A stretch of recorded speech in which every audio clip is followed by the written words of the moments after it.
بسم الله الرحمن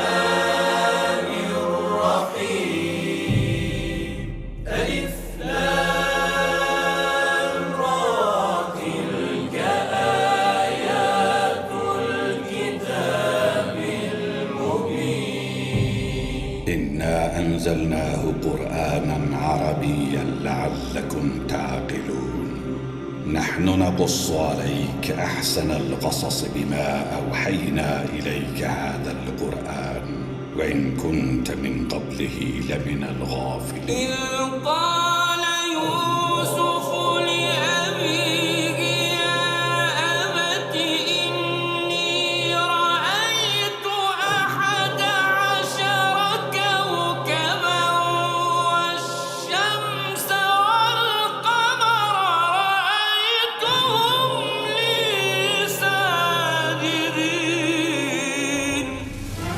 আলিফ লাম র এগুলো হচ্ছে একটি সুস্পষ্ট গ্রন্থের আয়াত। নিঃসন্দেহে আমি একে আরবি কোরআন হিসেবে নাজিল করেছি যেন তোমরা তা অনুধাবন করতে পারো। হে নবী, আমি তোমাকে এ কোরআনের মাধ্যমে একটি সুন্দর কাহিনী শোনাতে যাচ্ছি যা আমি তোমার কাছে ওহী হিসেবে পাঠিয়েছি, অথচ তার আগ পর্যন্ত তুমি এ কাহিনী সম্পর্কে ছিলে সম্পূর্ণ বেখবর লোকদেরই একজন। এটা হচ্ছে সে সময়ের কথা যখন ইউসুফ তার পিতাকে বলল, হে আমার পিতা, আমি স্বপ্নে দেখেছি 11টা তারা, চাঁদ ও সূরজকে আমি এদের আমার প্রতি সাজদাবানত অবস্থায় দেখেছি। একথা শুনে তার পিতা বলল, হে আমার স্নেহের পুত্র, তুমি তোমার এই স্বপ্নের কথা কিন্তু তোমার ভাইদের কাছে বলে দিও না, তারা তোমার বিরুদ্ধে ষড়যন্ত্র আঁটতে শুরু করবে, কেননা শয়তান মানুষের খোলাখুলি দুশমন।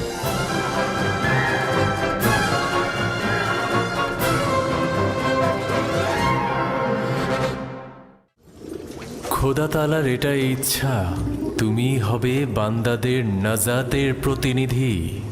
এই কাফেলার সঙ্গে দূরের কোনো দেশে চলে যাবে। তাহলে আমার আব্বাজানের কি হবে? আমি তো তাকে ভালোবাসি। তিনি অবশ্যই তোমার বিচ্ছেদে ধৈর্য ধারণ করবে, এটাই পরবর্তীকারের ইচ্ছা। আর কাফেলাদের কাছে তোমার ঠিকানা গোপন রাখবে। পারতপক্ষে তাদের প্রশ্নের খুব কম উত্তর দেবে। কিন্তু আমার পিতা তো আমার বিচ্ছেদ সহ্য করতে পারবে না। বিচ্ছেদের শোক তো মৃত্যুর শোকের চাইতেও উত্তম। যদি পিতার কাছে ফিরে যাও, তোমার ভাইরা তোমাকে হত্যা করবে। সুতরাং নীরব থাকো, পরবর্তীকারের ইচ্ছার মূল্যায়ন করো।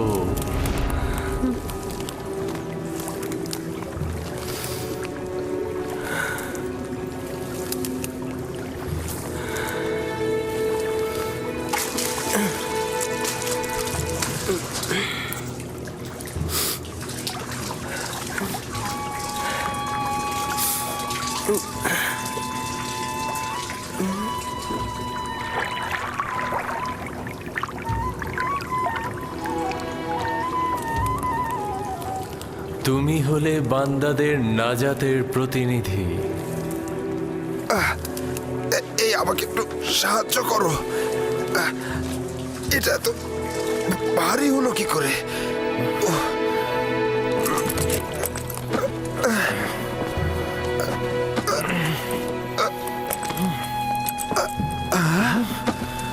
আরে আরে এই বালতির মধ্যে এটা কি? জানাবে মালিক, তুমি কি ফেরেশতা না ইনসান? ওঠো।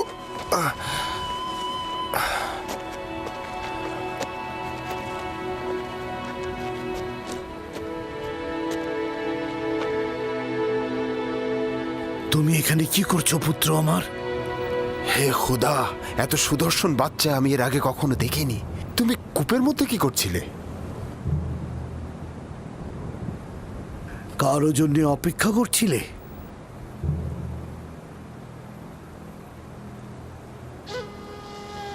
নীরব কেন আছো?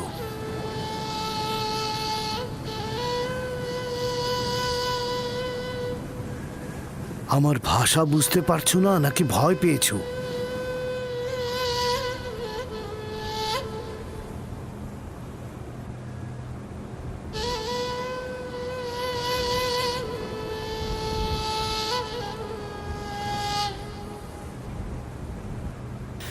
সব কিছু বলে শেষ করার আগেই ওর মুখটা বন্ধ করে দিতে হবে।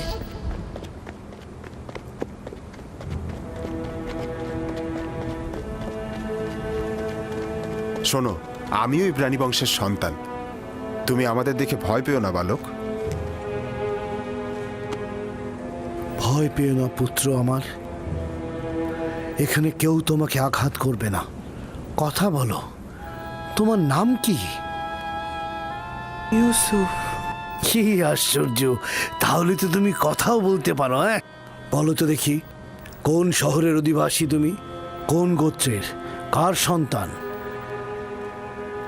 আমি বলবো না, আমি চাই না তাদের কাছে ফিরে যেতে। তারা আমাকে পেলে হত্যা করবে। তার মানে তোমার আত্মীয়গণ তোমাকে হত্যা করতে চেয়েছিল? ওরাই আমাকে এই কূপে ফেলে দিয়েছিল। কিন্তু কি করা যাবে, তোমাকে তো ফিরতেই হবে। আমাকে তোমাদের সঙ্গে নিয়ে যাও। আমি বাড়িতে ফিরতে চাই না। তোমার পিতামাতার তাহলে কি হবে?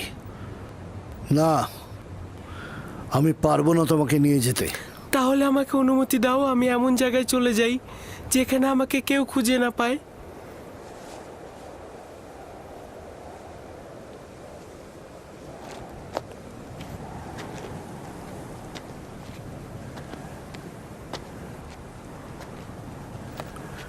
এই বাচ্চাটাকে নিয়ে কি করা যায় ফায়েক? আমি চাই ওকে নিয়ে যেতে। ওর পরিবার যদি সত্যি ওকে চাইতো তাহলে কূপের মধ্যে ফেলতো। এই মাসুম চেহারা কখনো মিথ্যা বলতে পারে না। প্রকৃতপক্ষেই যদি তার জান হুমকিতে থাকে, তার জান রক্ষা করা জরুরি। ও গোলাম হিসেবেও দামি হবে। আপনি কি বুঝতে পারছেন মালিক? ওকে বিক্রি করলে কি পরিমাণ টাকা পাওয়া যাবে? আমাকে বিক্রি করে ফেলো, আমাকে গোলাম হিসাবে, দাস হিসাবে তোমরা বিক্রি করো। শুধু আমাকে এখান থেকে নিয়ে যাও। এই চেহারা দাসের নয়, তাকে নিতে হলে গোপনে নিতে হবে, কেননা তার পরিবার তাকে ছিনিয়ে নিতে পারে।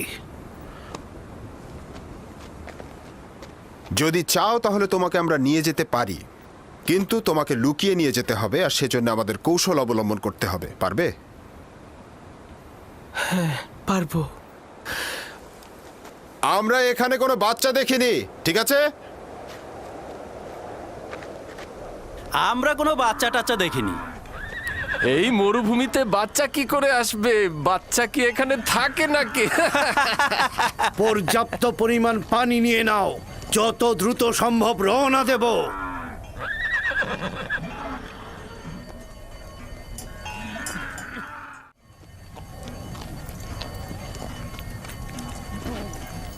এরা কারা? এরা দস্যু নয় তো?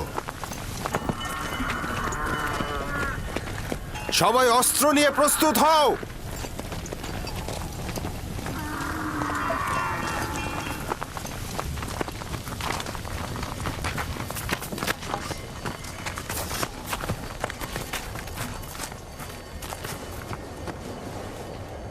আমাদের গোলামকে তুমি কোথায় নিয়ে যাচ্ছ? কার কথা বলছো? যাকে কূপের ভেতর থেকে বের করে এনেছো, যে তোমাদের পেছনে লুকিয়ে আছে। তোমাদের গোলাম কূপের ভেতর কি করছিল? সে নিজেকে কূপের মধ্যে নিক্ষেপ করেছে, আমরা তো করিনি। তাকে বাঁচাওনি কেন? আমরা তো তাকে বাঁচানোর জন্যই দড়িয়ে আনতে গিয়েছিলাম। যাই হোক না কেন, সে এখন আমাদের গোলাম। কোন প্রকারে যদি সে নিজে না চায় তোমাদের সাথে যেতে? তার এইটা করার কোনো অধিকারই নেই। গোলাম তার মালিকের ইচ্ছার অনুগত। যদি সে স্বীকার করে তোমাদের গোলাম, তাহলে? যদি স্বীকার না করে তাহলে মনে হচ্ছে নিয়ে যাবে। কাফেলার শক্তির কাছে তোমাদের শক্তি নগণ্য। আমরা ওকে ফেরত দেব না। তোমরা নিজেরাই তাকে জিজ্ঞাসা করতে পারো, সে নিজে থেকেই বলবে সে আমাদের গোলাম।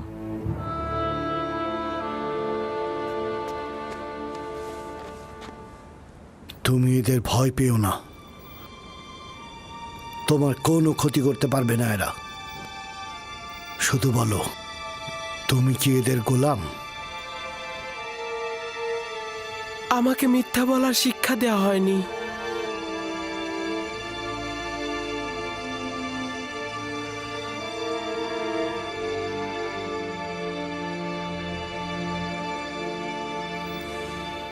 এরা বয়োজ্যেষ্ঠ ও আমার ইচ্ছার মালিক। আমি তাদের কিনারায় বড় হয়েছি। তারা আমার অধিবাসী। শুনলে তো, সে নিজেই বলেছে সে আমাদের গোলাম। ওর কথায় এখনো কিছু স্পষ্ট হয়নি। তুমি নির্ভয়ে আমাকে বলো, তুমি কি এদের গোলাম?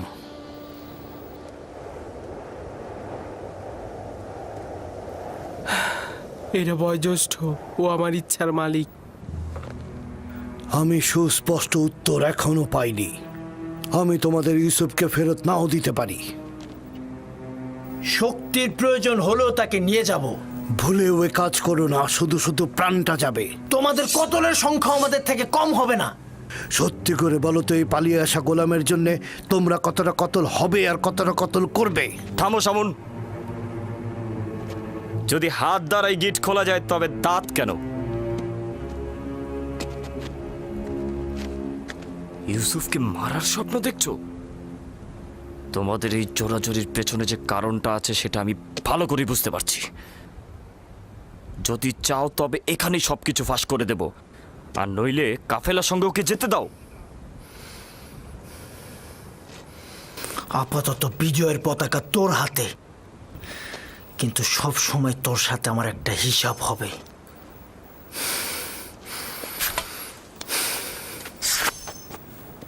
এই গোলামের মালিকানা পাওয়ার জন্যে আমার মনে হয় না কোনো রক্তপাতের দরকার আছে। ইউসুফের মালিক হব কি হব না সেটা পরের ব্যাপার। আপাতত এটা বাদ দিচ্ছি। তুমি কি তোমার মালিকদের সঙ্গে যেতে চাও?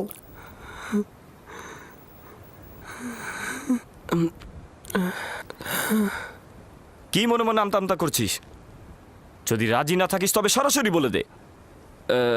আমরাও পালিয়ে আসা গোলামের জন্য এত আগ্রহী নই। আমরা ওকে বিক্রি করে দিতে চাই। আপনারা কি ওকে কিনতে চান?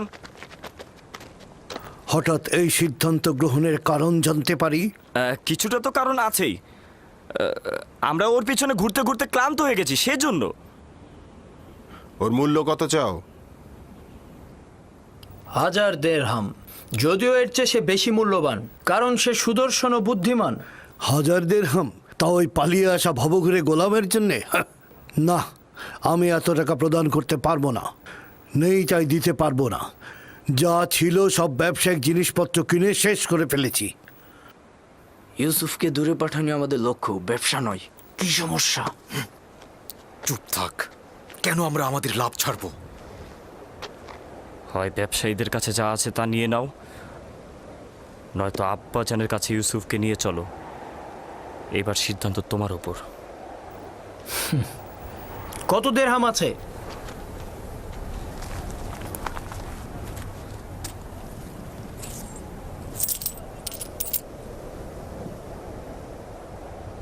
সব মিলিয়ে 18 দিরহাম।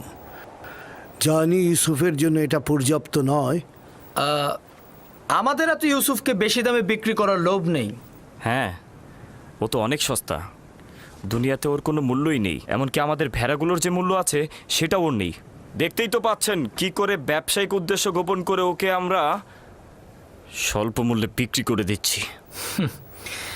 নিশ্চিত থাকো, এই উপহাসের জবাব তুমি নিশ্চয়ই পাবে। কি হলো, তোমাদের গোলামকে কি তোমরা বিক্রি করবে না? করব, বিক্রি করব। তবে আমাদের কিছু শর্ত আছে। কি শর্ত? প্রথমত, ওকে তোমরা বেঁধে নিয়ে যাবে যাতে পালাতে না পারে। আর দ্বিতীয়ত, ওকে দূরের কোনো দেশে নিয়ে যাবে যাতে সে কোনোদিন আর ফেরত আসতে না পারে।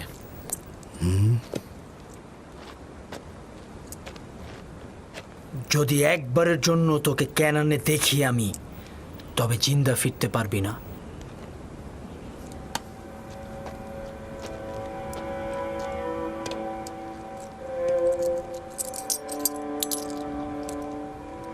আমি যে কিনলাম তার সনদ লাগবে, নইলে গোলামকে আমি কোথাও বেচতে পারবো না। আচ্ছা, ঠিক আছে। ফালেক, চামড়া ও জওহার নিয়ে এসো।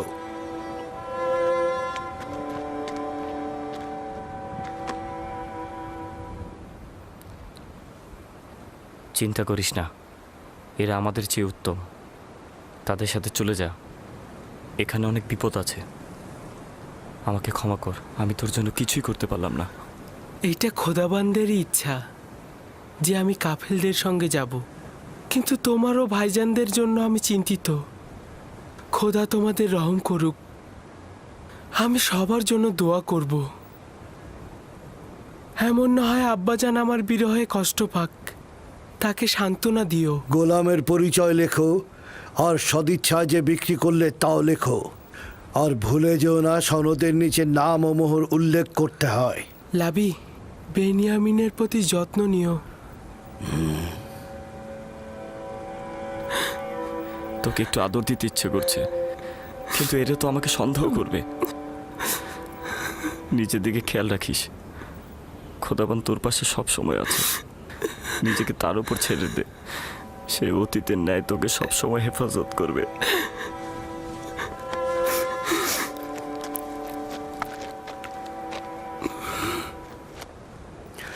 গোলামের হাত বেঁধে ফেলো।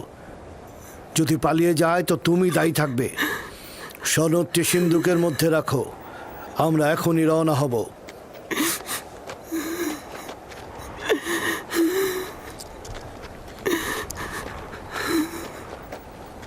চলো যাই। যাব, তবে নিশ্চিত হয়েই আমাদের যেতে হবে।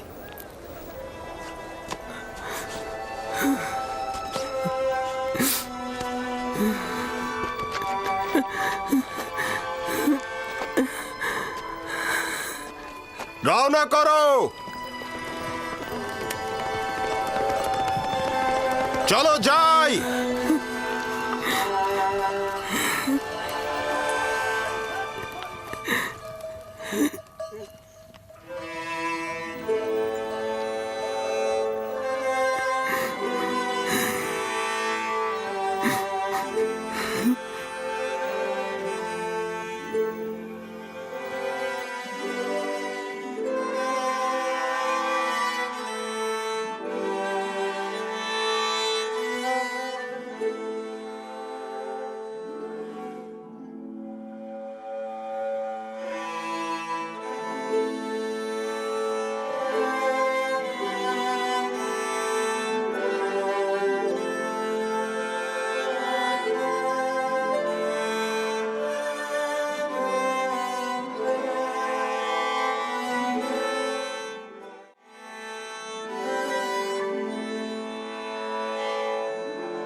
এই কান্নার আরতির কারণটা কি? যদি আমার বিক্রেতাদের সঙ্গে খোদা হাফেজি করতে পারতাম, কেউ আমার সাথে খোদা হাফেজি করলো না। আজব, আমি তো তাদের মধ্যে তোমার জন্য কোনো দয়াই দেখলাম না। আর তোমারও তো তাদের জন্য ভয় ছাড়া আর কিছুই ছিল না। আর তুমি কিনা তাদের সাথে খোদা হাফেজ করার জন্য ব্যাকুল। এটা কি ধরনের আসক্তি? যদিও তারা আমাকে অনেক ঘৃণা করে, কিন্তু আমি তো তাদেরকে অনেক ভালোবাসি। তোমার জন্য এটাই ভালো হবে অতীতের সবকিছু ভুলে যাওয়া, কারণ আজ থেকে তুমি আমার গোলাম।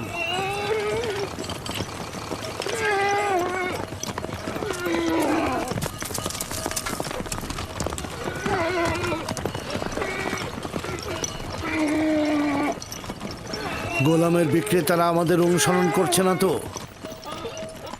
জানি না কি ছলচাতুরি তার সঙ্গে করা হলো। না ওরা আমাদের সঙ্গে গোলমাল করতে চাইলো, না সহজে গোলামটাকে ছেড়ে দিল, আবার মাত্র 18 দিরহামে বিক্রিও করে দিল। আমিও ঠিক বুঝলাম না ওরা কি চাইছিল।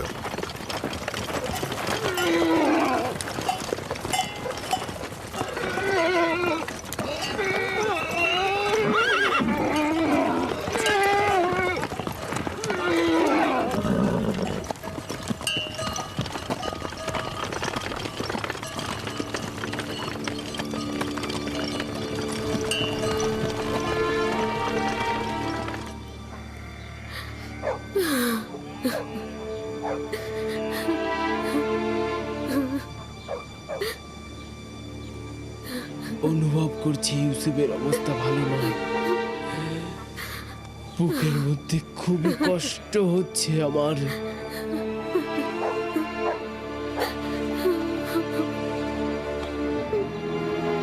আরেকটা দিন শেষ হতে চলল। ইয়াকুব এখনো অপেক্ষায় বসেই আছে। যদি খোদাবন্ধ সদয় হন তো তবেই ইয়াকুব শান্ত হবে।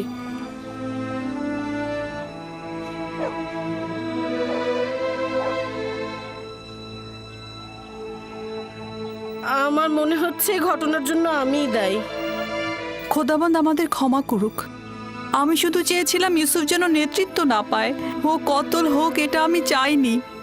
ইয়াকুব নবী বিশ্বাস করছে না, কিন্তু ইউসুফ তো কতল হয়েছে।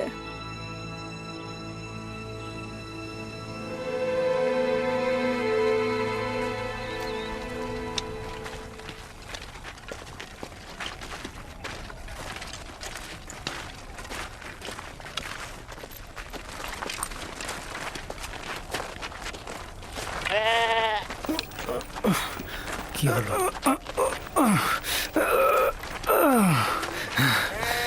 কি হয়েছে? হ্যাঁ,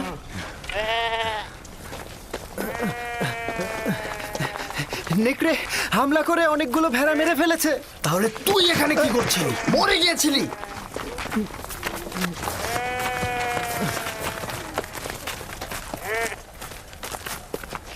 নেকড়ের সংখ্যা অনেক ছিল আর আমি সেখানে একা ছিলাম।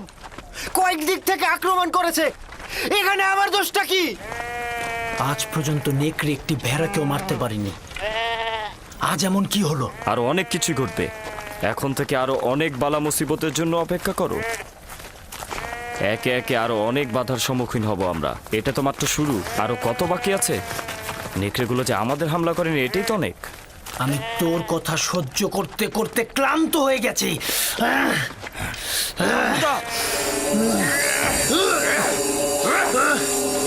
অনেক সহ্য করেছিল আমি। ইয়াহুদা ওকে মার। শামুন!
দাঁড়াও, দাঁড়াও সবাই!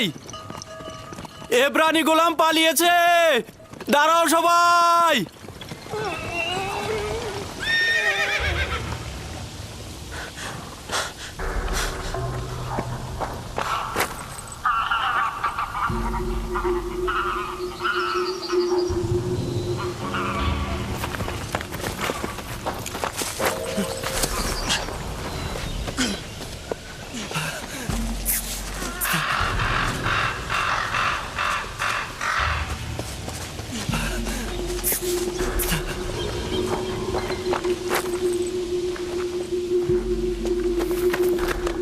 ইউসুফকে দেখেছো? ওই যে ওই বাচ্চাটার কথা বলছি। আমি তো দেখিনি ওকে। কখন নিয়ে আসলে? সঙ্গে করে এনেছিলাম, এখন দেখি ও নেই। তার সাথে তোমার কি কাজ? ফালেক ওকে আমার কাছে অর্পণ করেছিল, এখন যদি হারিয়ে যায় আমাকে কঠিন শাস্তি দেবে।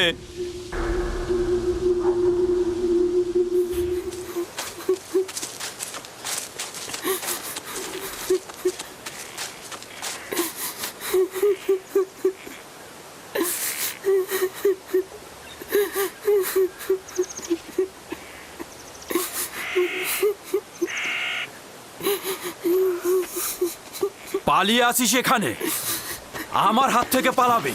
ওঠ, এত বড় সাহস!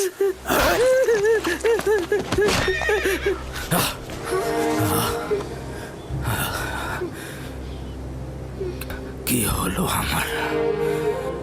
আমার বুকের ভেতরটা না জানি আমার ইউসুফ কোথায় আছে, কোন বিপদে আছে। শান্ত হন খোদার নবী। আমার ইউসুফ কোথায় আছে? কেমন আছে আমার ইউসুফ?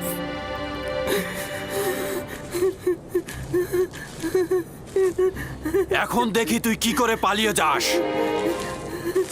আমার সবচেয়ে বড় ভুল হয়েছে তোর পা দুটো না বাঁধা। পা বাঁধলে আর তুই পালাতে পারতি না। এখন তোর পা দুটো আমি ভেঙে ফেলবো।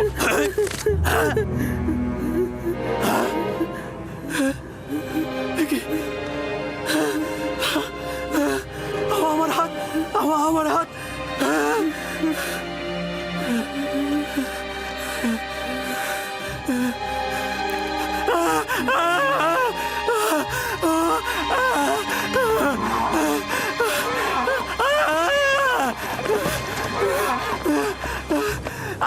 কি হয়েছে তোমার? দেখি দেখি কিভাবে এমন হলো। আমি জানি না কি করে হলো, আমি কিছুই বুঝতে পারছি না। এমনি এমনি তো আর এরকম হওয়ার কথা নয়। ভারী কিছু তুলেছিলে নাকি পাথরে আঘাত করেছিলে? কিভাবে ব্যথা পেলে বলো? কাফেলার পেছনে এসে দেখলাম ওই গোলামটি নেই। তারপরে তাকে খুঁজতে গেলাম, আর তারপরে দেখি ও কবরের পাশে লুকিয়ে লুকিয়ে। ও খুব ব্যথা। আমি রেগে গিয়ে তাকে একবার আঘাত করতে গিয়ে আমার হাতের এই অবস্থা হলো। ওকে আঘাত করার পর এরকম হয়েছে? এত ছোট বাচ্চার কি ক্ষমতা রয়েছে তোমার আঘাত নেবার? চিন্তা করলে না তার কথা তোমার উপর প্রতিশোধ নিতে পারে? ছোট লোক কথা বল। আমরা তো তাকে বিক্রয় করার জন্য নিয়ে যাচ্ছি। এইরকম আঘাত থাকলে আমরা তো কোনো মূল্যই পাবো না। পালিয়েছিলে কেন? আমি পালাইনি। আমার আম্মাজানের মাজার এটা। খোদা হাফেজি করছিলাম।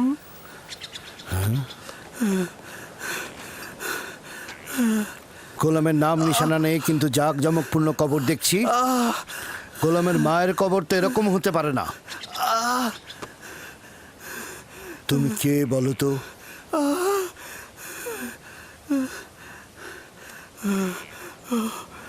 আঘাতটা খুব বেশি লেগেছে না?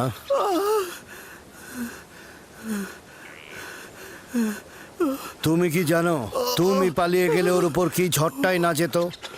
ও আসলে খারাপ মানুষ নয়। আমার শাস্তির ভয় আসলে এরকম করেছে।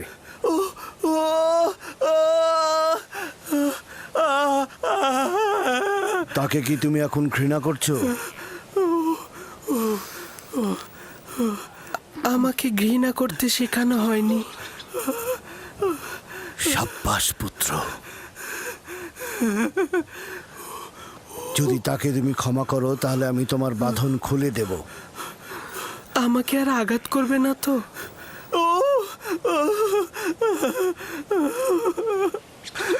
ইব্রাহিমের খোদার কসম, আমি থাকতে আর কেউ কোনোদিন তোমার গায়ে হাত দিতে পারবে না। একাত্মবাদী খোদা মানো? আমি মালিক ইবনে ইবনে আল কাইদ ইবনে ইসমাইল ইবনে ইব্রাহিম। আমি ইসমাইল জাবিউল্লাহর বংশধর। তুমি কার সন্তান? আমিও সন্তান। কার সন্তান? আমি কূপের সন্তান। তাহলে বলতে চাচ্ছ না কে তোমার পিতা? বললাম তো আমি কূপেরই সন্তান। তুমি কালকে যে কূপটা দেখেছ, আমি সেখানেই জন্মেছি। হকের বার্তাবাহক আমার উপরে জাহির। আমি আর তোমাকে কখনো পরিচয় জিজ্ঞেস করব না। ইচ্ছে হলে পরিচয় দেবে, না হলে দেবে না, কিন্তু ওকে তুমি ক্ষমা করে দাও।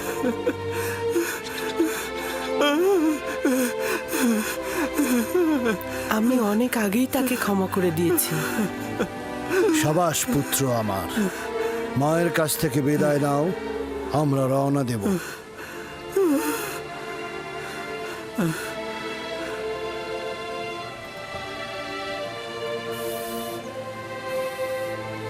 সবাই প্রস্তুত হও, আমরা এখনই রওনা করব।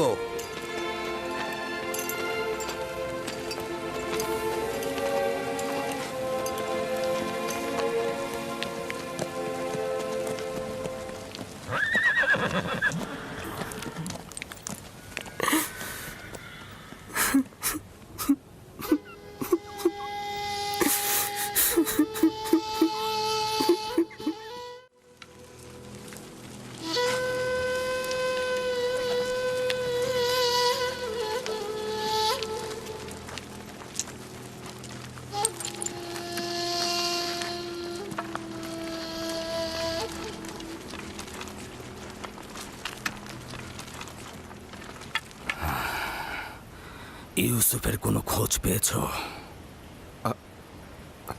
তার মানে কি ও হারিয়ে গেছে? আপনারা কেন জখম হয়েছেন? এখন থেকে বনি ইসরায়েলেরা না কোনো বরকত কল্যাণ দেখবে, না তাদের জীবনে কোনো সুসংবাদ আসবে। ইউসুফকে যে নেকড়েরা হামলা করেনি তা আমি ভালো করে বুঝতে পারছি। তোমরা জানো ইউসুফ কোথায়।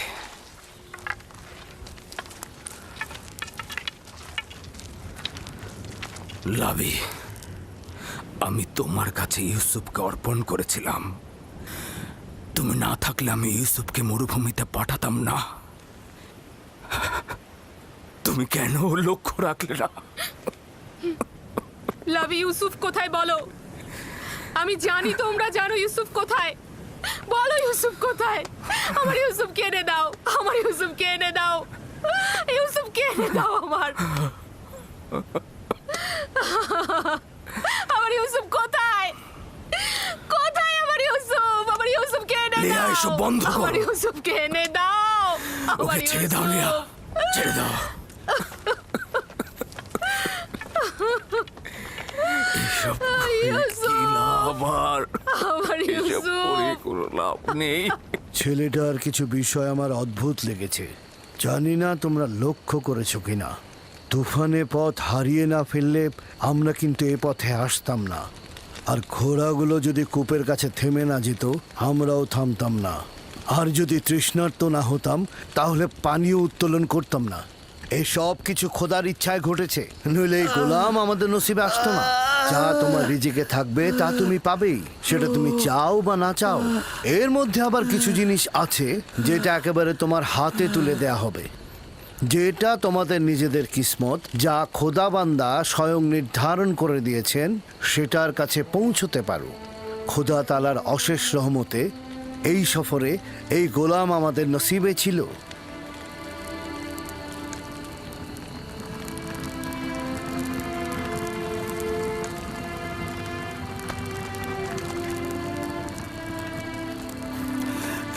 হে ইশতারে খোদা,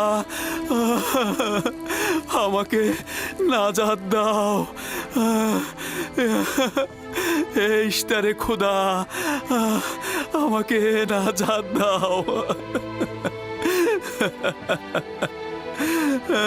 হে ইশতারে খোদা,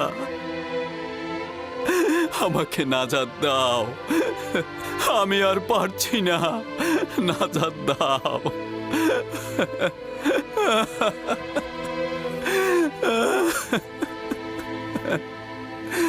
নাজাত দাও। এই ইশতারে খোদা, আমাকে নাজাত দাও।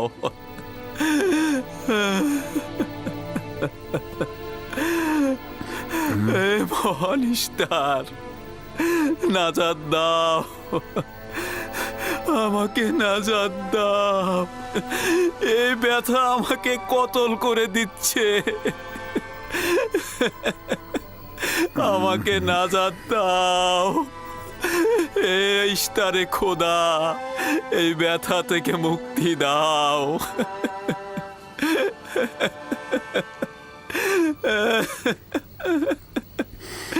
নাজাত দাও, নাজাত দাও।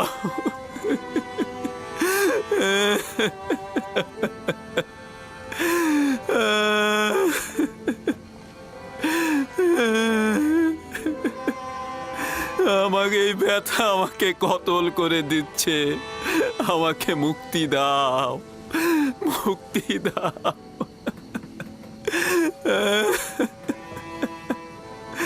আমাকে নাজাত দাও, আমাকে নাজাত দাও। এইটা আমাকে নাজাত দাও।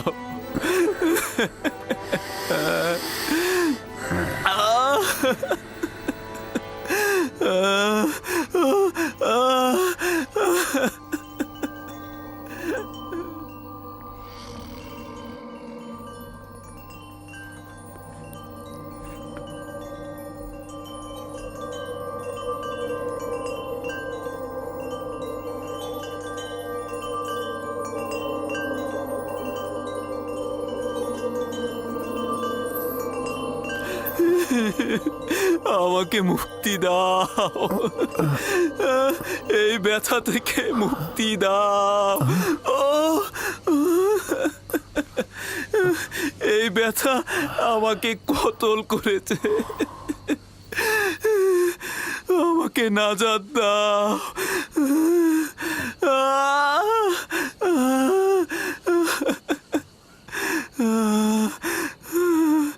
আমাকে নাজাত দাও।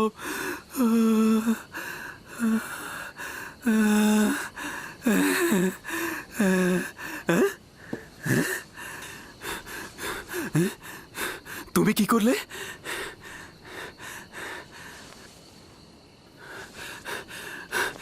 তোমার হাতগুলো আমাকে সাফা প্রদান করেছে। আমি তো কিছুই করিনি, সবাই তো এটাই করে। একটু মালিশ করে দিলেই তো ব্যথার পরিবর্তন হয়। কিন্তু এর আগে জনাব মালিক আমার হাতে কত কিছু দিল, মালিশ করলো, কই তখন তো ব্যথা কমলো না? এখন তো ব্যথা নেই।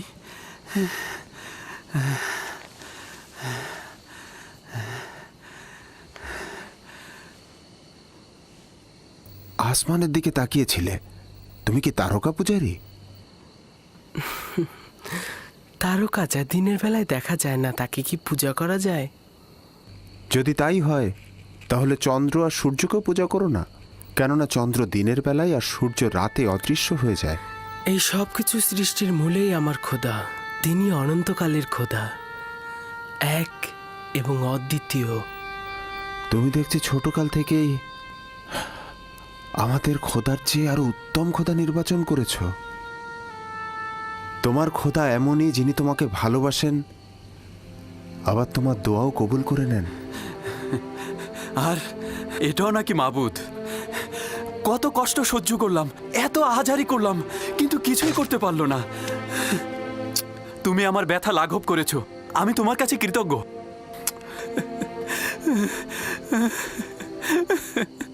আমি তোমার কাছে কৃতজ্ঞতা জ্ঞাপন করছি। এই কয়েক ঘন্টায় ব্যথায় আমার জান যাবার উপক্রম হয়েছিল। আমি তোমাকে চর মারার জন্য তোমার কাছে ক্ষমা প্রার্থনা করছি। চরটি ভালো ছিল, যদি চর আপনার হেদায়েতের কারণ হয় তাহলে আমি সন্তুষ্ট। এই এলাকার অধিবাসী হিসেবে এখানকার সব পথ সম্পর্কে আমি অবগত। প্রতিবার আমি কাফেলারদের পথ দেখাই, কিন্তু এবার মনে হচ্ছে তুমি আমাদের পথ দেখাবে। হেদায়েত তার হাতে, তিনি যাকে চাইবে হেদায়েত করবে, যাকে চাইবে না হেদায়েত করবে না, তাকে অন্ধকারে ডুবিয়ে রাখবে।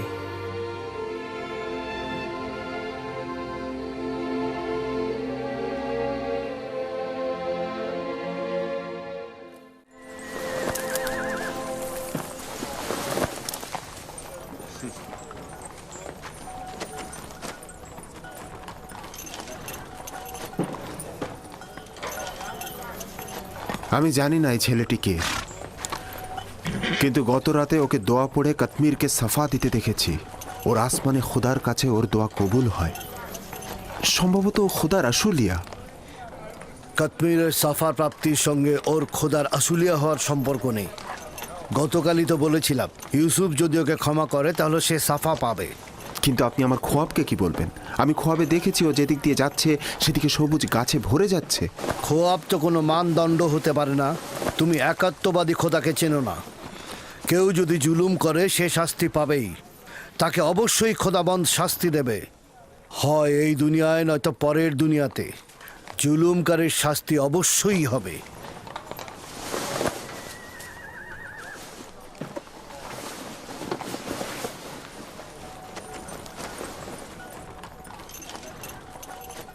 এই অঞ্চলটি সবুজ ও আনন্দময় ছিল, কিন্তু এবছর অনাবৃষ্টিতে আমাদের ফসলগুলো সব ঝুঁকির মুখে।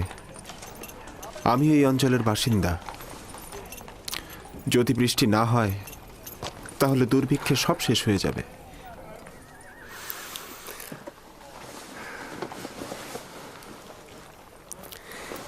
খোদাবান তার বান্দাদের উপরে রহম করবেন। জনাব মালিক, একজন কাফেলার অবস্থা খুবই খারাপ, আপনি একটু দেখবেন।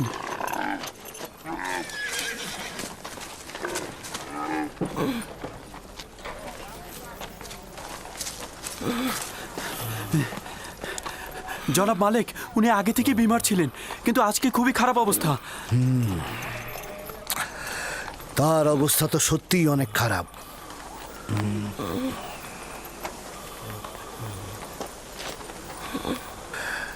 তার তো নিঃশ্বাস আসছে আর যাচ্ছে। এই যাত্রায় তো মনে হয় না আর টিকবে। কিন্তু উপায় কি? তাকে এভাবে ফেলে রেখে তো আমরা যেতে পারি না।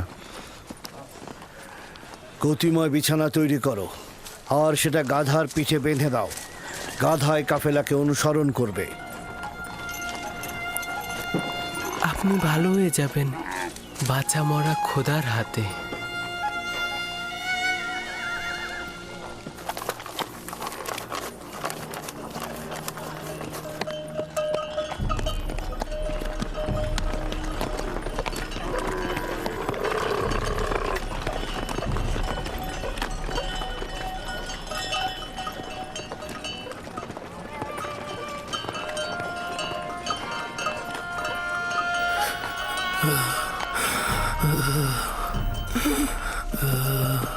প্রিয় পুত্র আমার, আমার আর সময় বেশি নেই। আমি আর বেশিক্ষণ বাঁচব না। তুমি চলে যাও, আমি মারা পড়বো। আমি আছি আপনার কিনারায়। চলে যাও। আপনি উত্তেজিত হবেন না। মৃত্যু ও জীবন খোদার হাতে। তিনি কাউকে নিরাশ করেন না।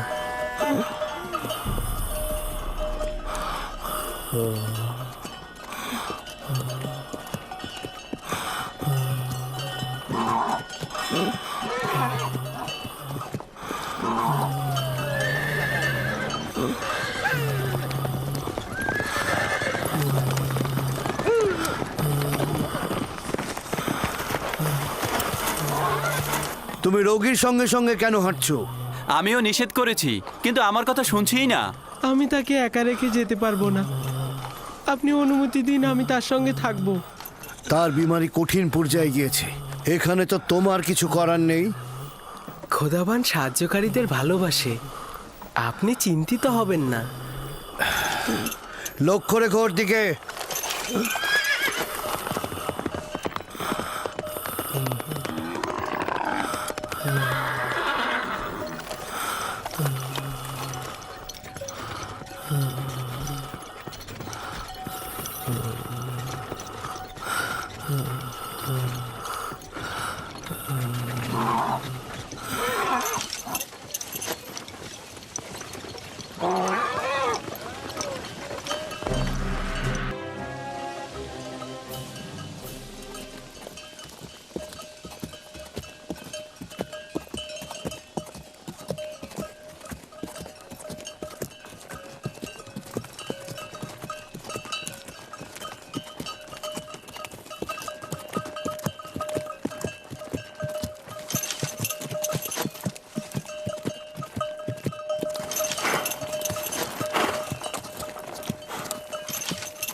জনাব ফালেক, জনাব ফালেক, দেখুন উনি একেবারে সুস্থ হয়ে গেছে।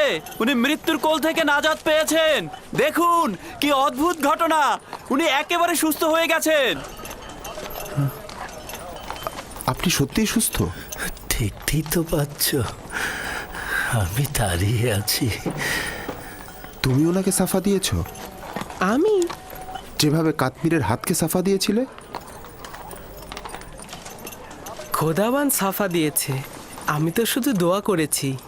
জনাবে মালিক, জনাবে মালিক, দেখুন এই বৃদ্ধ লোকটি সাফা পেয়েছে। জনাবে মালিক,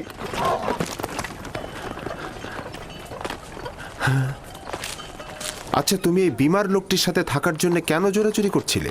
আমিও তোমার মতো পথ প্রদর্শক।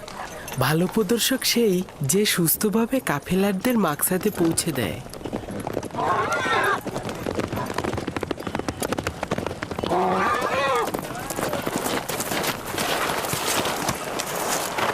ব্যাপার কি, সবাই থেমে গেলে কেন? ইউসুফ আমাকে বলল এই গতিময় বিছানা থেকে নেমে এসো। আমি নেমে আসলাম। তুমি তো দেখতেই পাচ্ছ আমি এখন সম্পূর্ণ সুস্থ।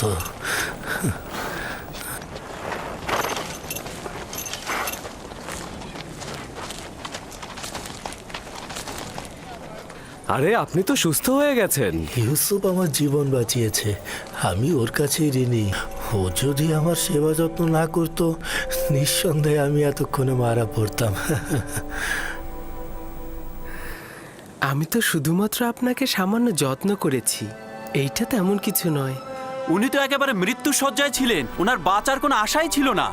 আমি জানি না তোমার খোদা কেমন খোদা, শুধু এইটুকু জানি তিনি অনেক শক্তিশালী আর তোমাকে অনেক ভালোবাসেন। তুমি আমার জন্য দোয়া করলে আর তোমার দোয়াতেই আমি ভালো হয়ে গেলাম। তোমার খোদা তোমার দোয়া কবুল করে আমাকে সুস্থ করে দিলেন।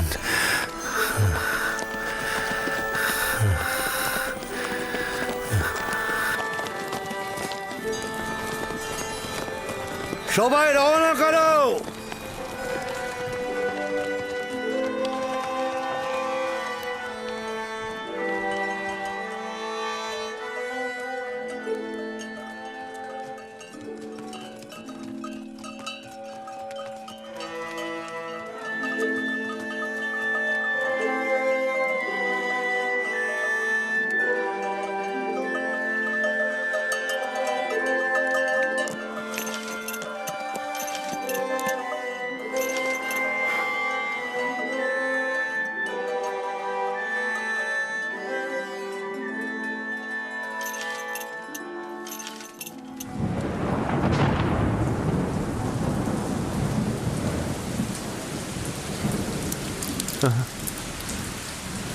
এই বৃষ্টি নিশ্চয়ই ইউসুফের ওসিলাই হচ্ছে।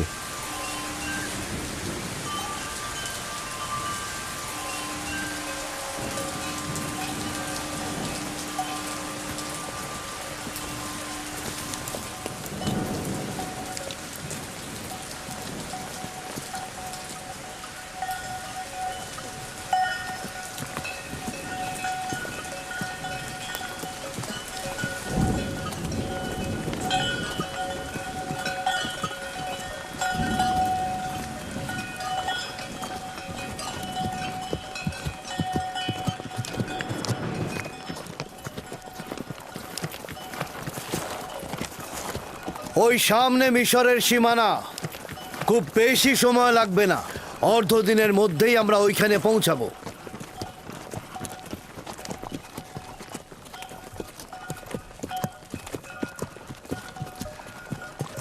এখন পর্যন্ত যে আসলাম সীমান্ত রক্ষিত দেখিনি। কেনান, হেজাজ সহ এই সকল এলাকায় গোত্রভিত্তিক প্রশাসন ব্যবস্থা রয়েছে। এদের আয়তন এবং সীমানা সুনির্দিষ্ট নয়, কিন্তু মিশর প্রাচীন সভ্যতার অধিকারী এবং সুশৃঙ্খল সামরিক বাহিনীর অধিকারীও বটে। তবে সীমান্তের অধিকাংশ জায়গাতেই এদের প্রহরী রয়েছে। মিশরের ফেরাউন পৃথিবীর সর্বাপেক্ষা শক্তিশালী শাসক।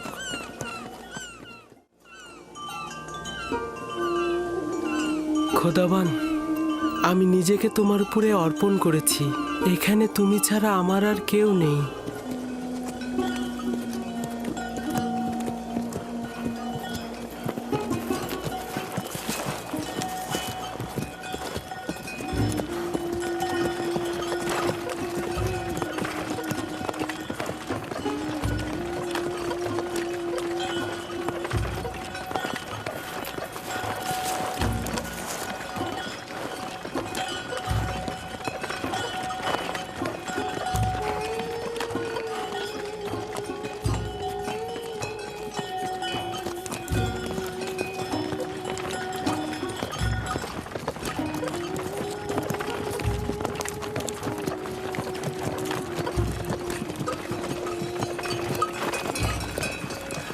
এটাই হচ্ছে মিশরের সীমান্ত।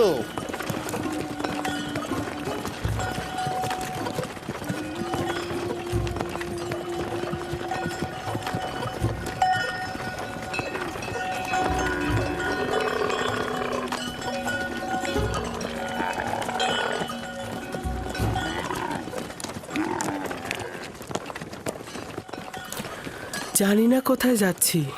এই অজানা গন্তব্যে খোদা তাআলা তুমি আমার সহায়।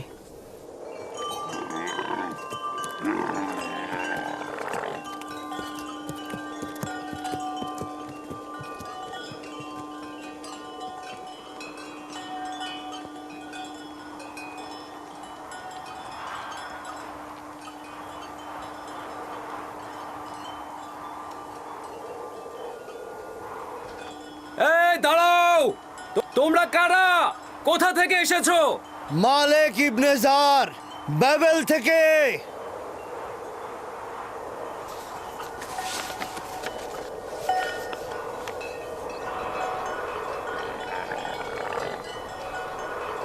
তোমরা যেতে পারো। চলো।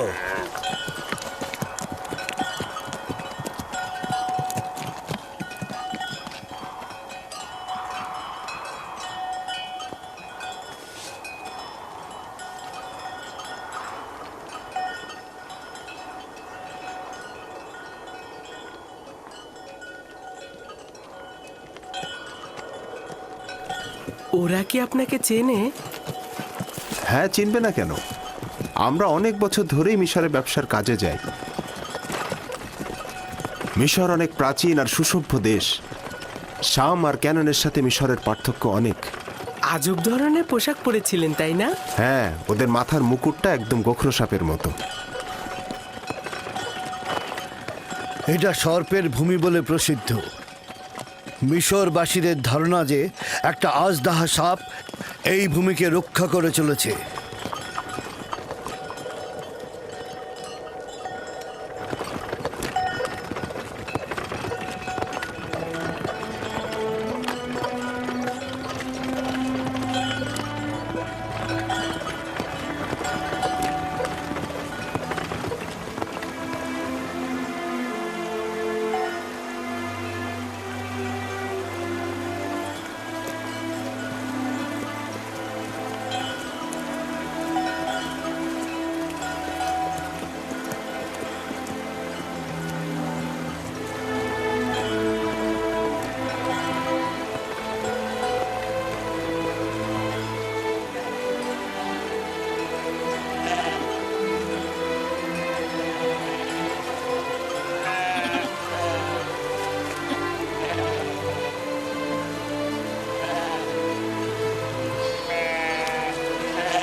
আমাদেরও গরু আর ভেড়া রয়েছে, তবে এই পরিমাণ নয়।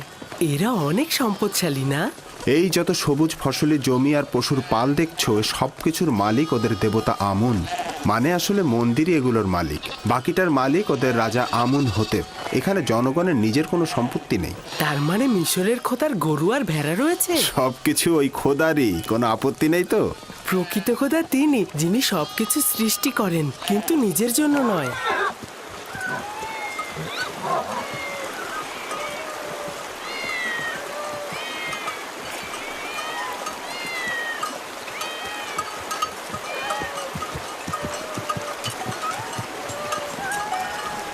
এই বিড়ালগুলো এখানে কি করছে? এই শহরের লোকদের খোদা হলো বিড়াল। এটাই এই শহরের মন্দির, শহরের ঠিক মুখে। এই শহরের মানুষ বিড়াল খুব ভালোবাসে।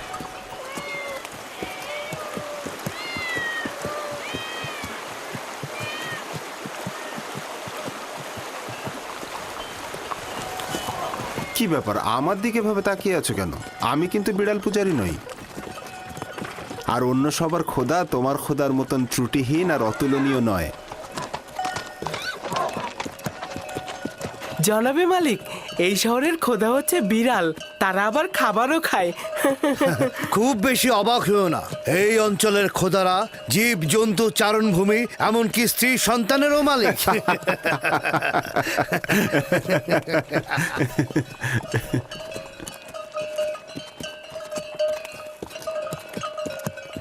তার মানে মিশরে একাত্মবাদী খোদার ইবাদত হয় না? এখানে এক খোদার ইবাদত অপরাধ। তুমি কখনো এক খোদার কথা কাউকে বলবে না, আর ভুলেও কখনো এদের খোদাকে তিরস্কার করবে না, তাহলে কিন্তু রক্ষা পাবে না।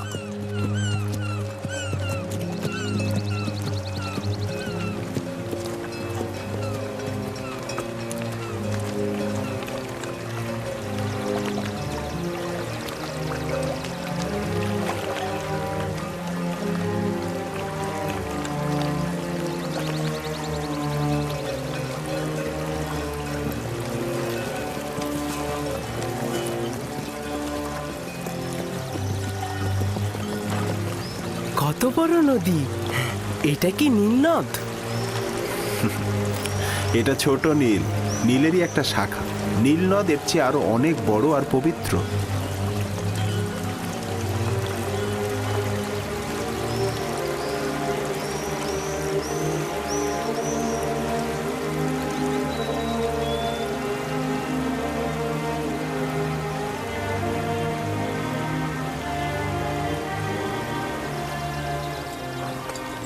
কেন পবিত্র?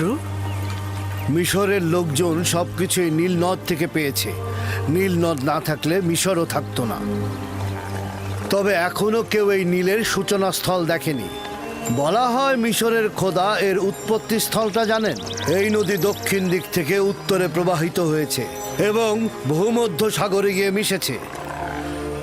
আমরা এখন উত্তর থেকে দক্ষিণে প্রাচীন শহর টেবসের দিকে যাচ্ছি। তেবস আমন খোদার শহর।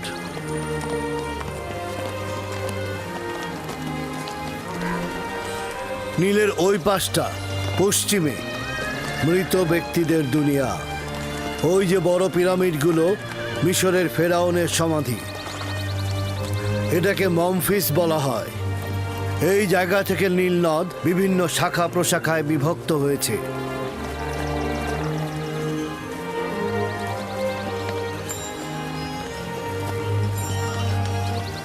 যদি ইউসুফকে মিশরের একজন সম্পদশালী ব্যক্তির কাছে বিক্রয় করি, তাহলে ইউসুফও যেমন প্রশান্তি ও নেয়ামত পাবে, তেমনি আমরাও অধিক লাভবান হব।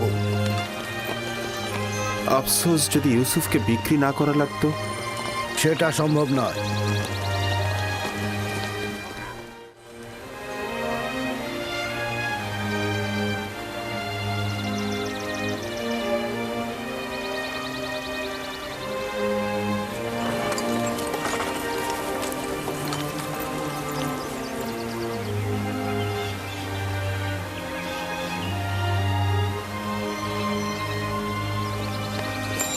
আমরা দক্ষিণের দিকে যাব।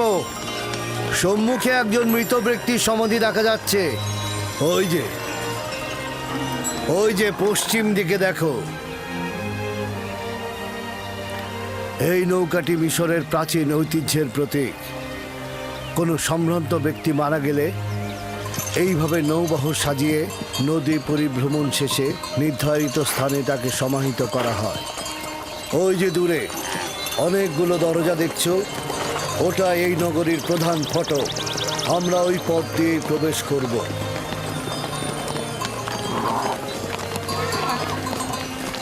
এই হলো 100 দরজা বিশিষ্ট তেবস শহর। 100 দরজা? আসলে দরজা 10টার বেশি নেই, কিন্তু মুসাফিরগণ এই শহরকে তাদের নিজেদের চোখে দেখে। তারা তাদের শহরে ফিরে এই 10 দরজাকে 100 দরজা বানিয়ে বলে।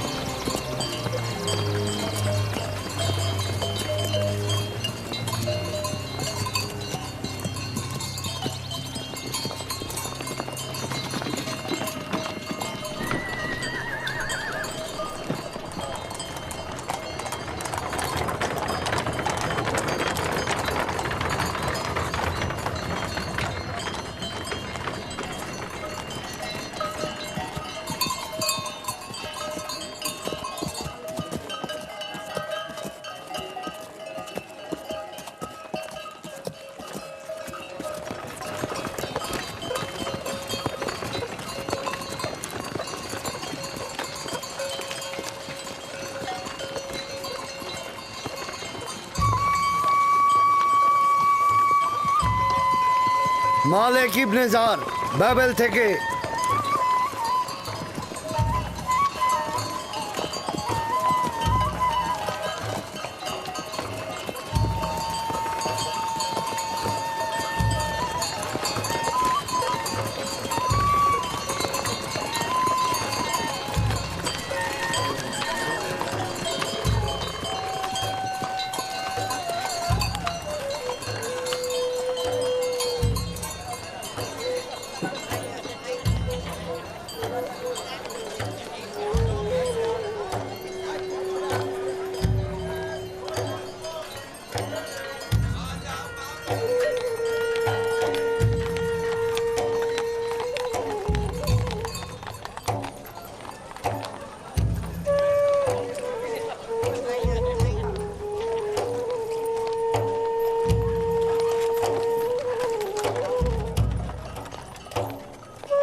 কি হয়েছে?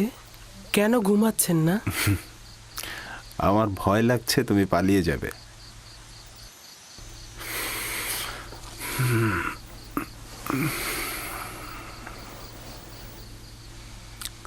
আসলে তুমি কে? তুমি খুব সাধারণ কেউ না। আমি তো পূর্বেও এর উত্তর দিয়েছি।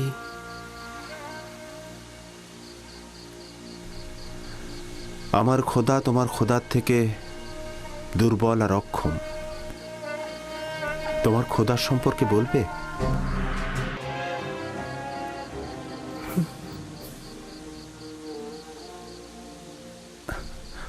তোমার খোদা হাজির, তোমার খোদা নাজির। আমি সবখানে তার অনুগ্রহ দেখেছি। কত সহজেই তুমি তার সাথে সম্পর্ক স্থাপন করো। সে তোমার ডাকে সাড়া দেয়, তোমার দোয়া কবুল করে। তোমার অন্য ইনসানের সাথে কুদরতের পার্থক্য রয়েছে। তুমি কে? খোদা ভালো কাজে সাড়া দেয়, সহযোগিতা করে। তোমার এই খোদাটা কে যে সব জায়গায় তোমার সহযোগী? তুমি তো এতক্ষণ তার বর্ণনায় দিলে। তার প্রতি আমি ঈমান আনতে চাই। তুমি ঈমান এনেছো, তার প্রতি তো তোমার ঈমান রয়েছে। আমার ঈমান রয়েছে?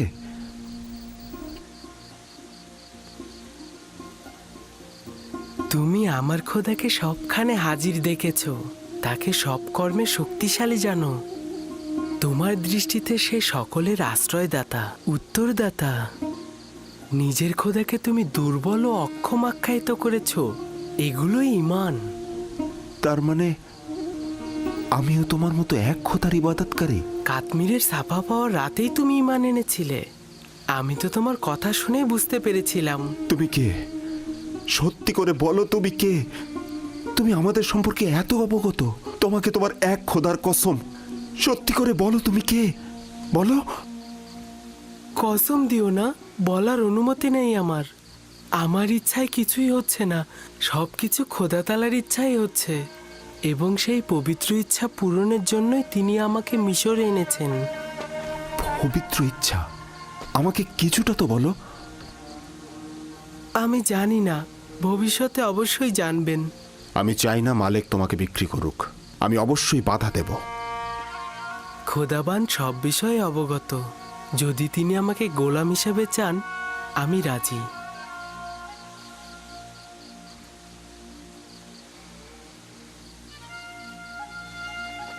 খোদাবান সকলকে ভালোবাসেন, সকলের দিকে লক্ষ্য রাখেন। এখনো বলবে না তোমার পিতার নাম? আপনাকে বলেছি তো, আমি কূপের সন্তান। যে কূপ থেকে তোমাকে বের করেছি? ঠিক আছে, বলো না। একদিন তো অবশ্যই জানতে পারবো।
হে ক্ষমাশীলদের চাইতে অধিকতর ক্ষমাশীল, আমাকে যে হাদিয়া প্রদান করেছিলে তা ফিরিয়ে নিলে কেন?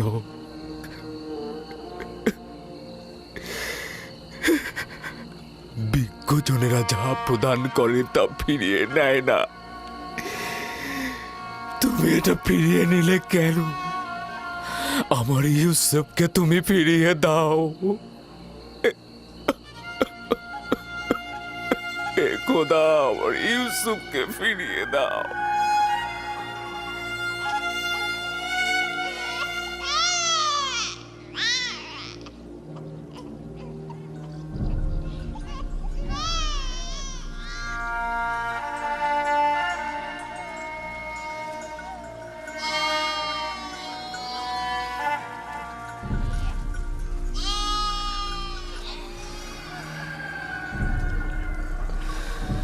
তুমি যেখানেই থাকো নিজের হেফাজত করো।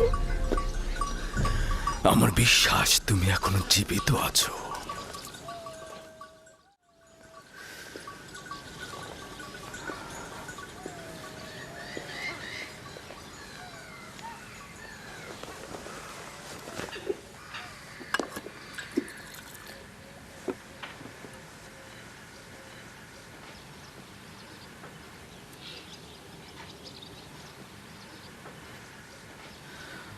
আর একবার তোমার পুত্রদেরকে জিজ্ঞেস করো ইউসুফের সাথে তারা কি করেছে। আমার বিশ্বাস তারা তাদের ভুল এবার স্বীকার করে নেবে, তারা সত্যটা বলবে। আপনার কেন এমন মনে হচ্ছে যে ইউসুফ মৃত্যুবরণ করেনি? দুইটি দলিল। প্রথমত, নেকড়েরা ইউসুফের জামা ক্ষত বিক্ষত করেনি, আর দ্বিতীয়, আমার মন বলছে ইউসুফ এখন জীবিত আছে। খুবই ভালো। যদিও জানি কোনো আশা নেই, তারপরেও আমি জিজ্ঞেস করব।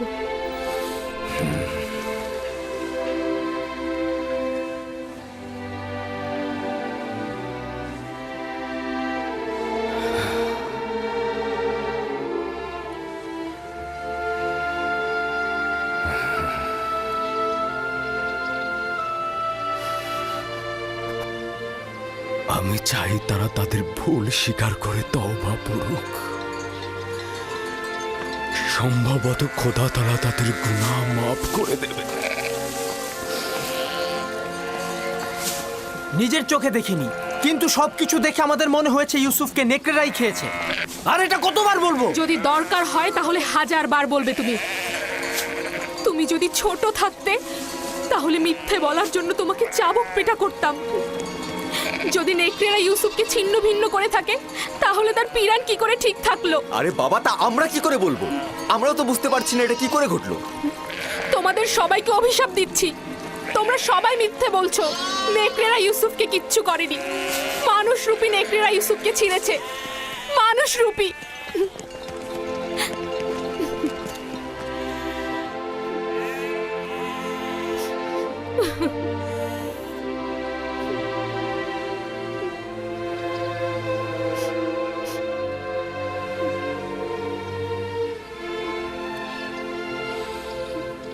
আমি জানি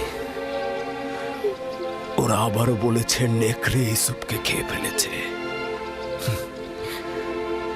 আশা করি খুব দেরি হবার পূর্বেই ওরা ভুল স্বীকার করবে। 110 কেউ আছে? 250। 250। আমি 300 দেব। 300। আর কেউ আছে? আর কেউ? 300। আর কেউ আছে?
জনাব মালিক,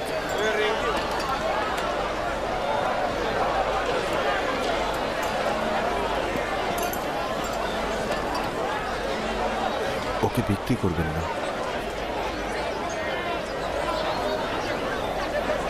আমার নিজেরও তাকে বিক্রি করার ইচ্ছে নেই, কিন্তু দেখছো তো সে নিজেই বিক্রি হতে ইচ্ছুক।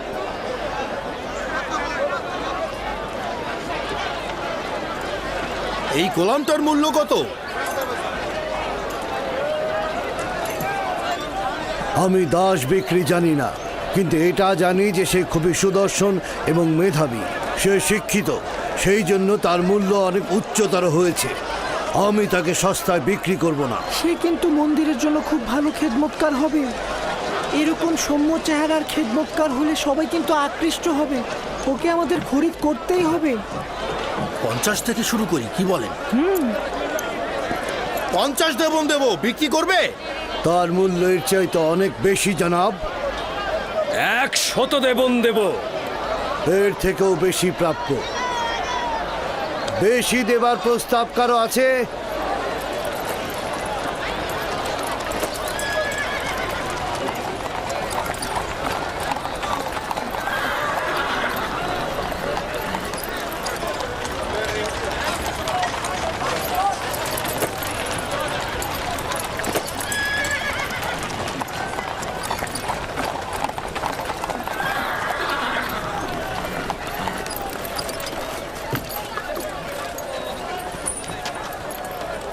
এই দাসগুলোকে দেখুন, এরা কম খায় কিন্তু বেশি কাজ করে। জনাব পুতিফারকে অভিনন্দন। খোশ আমদেদ, খোশ আমদেদ। জনাব, এই দাসগুলো খুবই শক্তিশালী। দুটো ঘোড়ার কাজ একাই করে দেবে। কেমন দাম এদের? আগে দেখুন না, ভেড়ার মতন শান্ত। 300 দেবন দেবেন? 100 করে পাবে।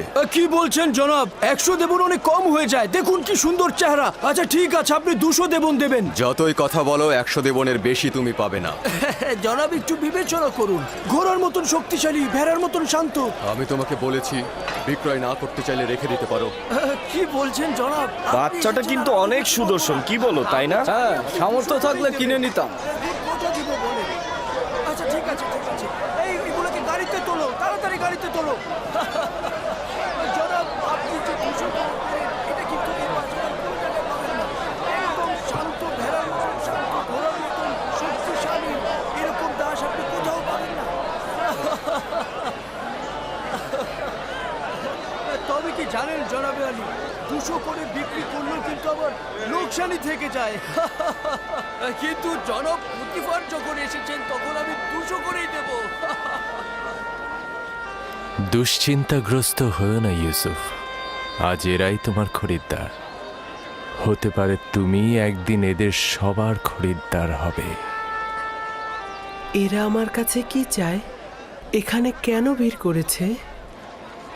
সৌন্দর্য সকলের অস্তিত্বে বিদ্যমান, কিন্তু বোধগম্য নয়। তুমি ইনসানের সকল রত্ন প্রদর্শন করেছ। তারা ইউসুফের নিজের সত্তার মূল ও হাকিকত উপভোগ করতে দাঁড়িয়েছে। তারা সুন্দরের পিছনে ছুটছে কেন? নিজেদের ভিতরে লুকায়িত সৌন্দর্য কি তারা দেখতে পাচ্ছে না? নিজেদের ভেতরের সৌন্দর্য দেখতে অন্তর্চক্ষু দরকার।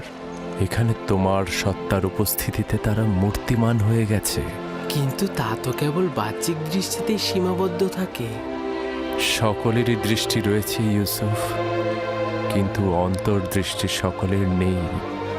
এই পরিস্থিতিতে আমিও তাদেরই ন্যায়। যদি তারা নিজেদের সৌন্দর্য বুঝতে পারত, আমাকে কেনার জন্য এত আগ্রহী হতো না।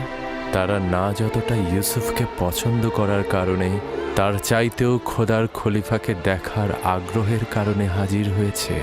আদমকে সিজদা দেবার জন্য ফেরেশতারা উৎসুক হয়েছিল। এটা জানো ইউসুফ? 250 দেবন, 250 দেবন, 250 দেবন, 300 দেবন, 300 দেবন, 300 দেবন, 300 দেবন। আর কেউ আছেন? 320 দেবন। 380 দেবন। 380 দেবন, 380 দেবন। আর কেউ আছেন? 380 দেবন। আমি 400 দেবন দেব। এর চেয়ে বেশি দাম কে দিতে পারবে? কেউ কি চায় প্রস্তাব রাখতে এর চেয়ে বেশি দেবার? দেখতে শান্ত হলো, কিন্তু এরা অনেক শক্তিশালী। একাই এক গাড়ি লোহা টেনে নিয়ে যেতে পারে। এটা কেউ নিয়ে যাও। খুব ভালো নির্বাচন করেছেন। 3টা দাস নিয়েছেন না? আচ্ছা ঠিক আছে, আপনি 600 দেবন দেবেন। অনেক জিতে গিয়েছেন কিন্তু।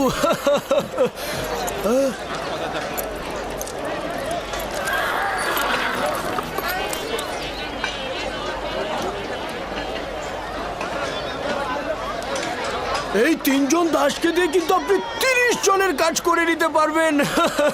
তাকে 300 দেবন দিয়ে দাও। আলী জনাব, আমার তো 600 দেবন হয়েছে। হায় হায়, বড় লোকসান হয়ে গেল। পরের বার কিন্তু পুষিয়ে দেবেন জনাব।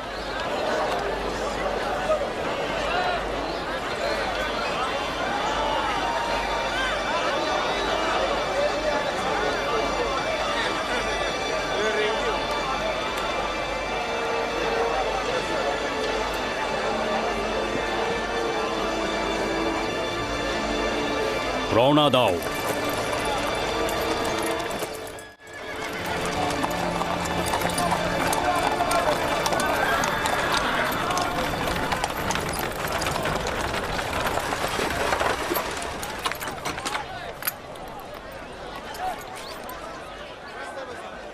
এক 1010 দেবন দেব আমি। 1020 দেবন দেব আমি। 1100 দেবন।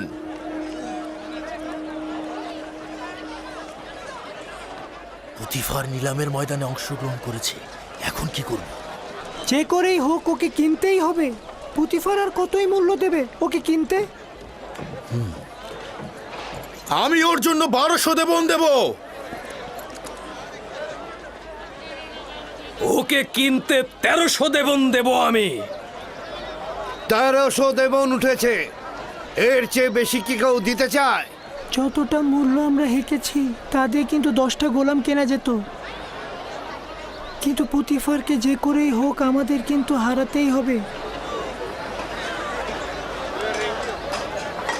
1500 দেবন দেব আমি। 1500 দেবন দেবেন উনি। কেউ কি আছেন এর মোকাবেলা করার?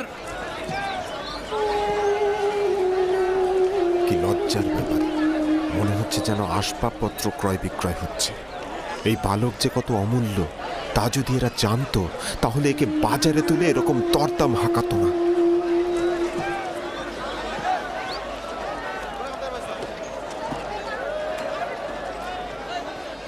$2000 দেবন। আমি দ্বিগুণ বলছি। তার মানে তো 3000।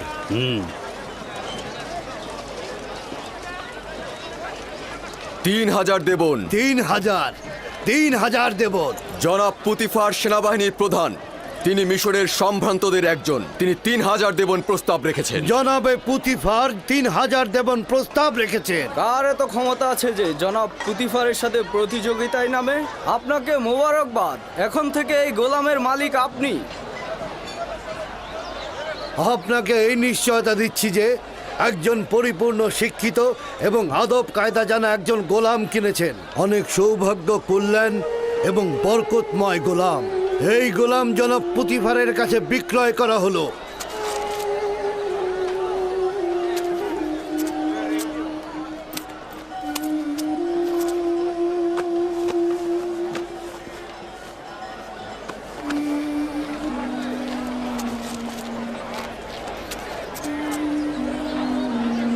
রওনা দাও।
জুলেখাকে ডাকো।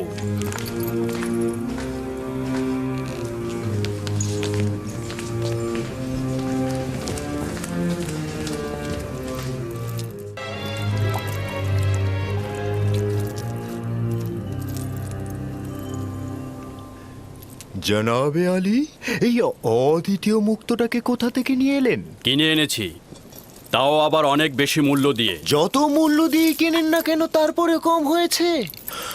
ও তো নির্বোধ যে হীরকটাকে বিক্রি করেছে। তাকে তো মৃতদের দেশে পাঠিয়ে দেওয়া উচিত। সকলে গোলাম বিক্রি করে স্বর্ণ জহরত হাতে পাওয়ার জন্য, কিন্তু ওই নির্বোধ এই গোলামকে বিক্রি করে কি পেয়েছে? কিছুই পায়নি। আফসোস। আপনি মহানুভব, আমি গোলাম ছাড়া কিছুই নই। পুতিফার প্রাসাদে খোশামদের পুত্র আমার। কৃতজ্ঞতা জ্ঞাপন করছি জনাবে আলী। আসতে না আসতে একেবারে হইচই ফেলে দিলেন। আমাকে জরুরি তলব করার কারণ জানতে পারি কি?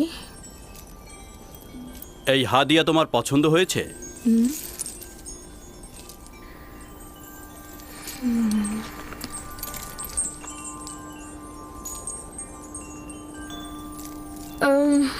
একে পূর্বে কখনো দেখেছি বলে তো মনে হচ্ছে না।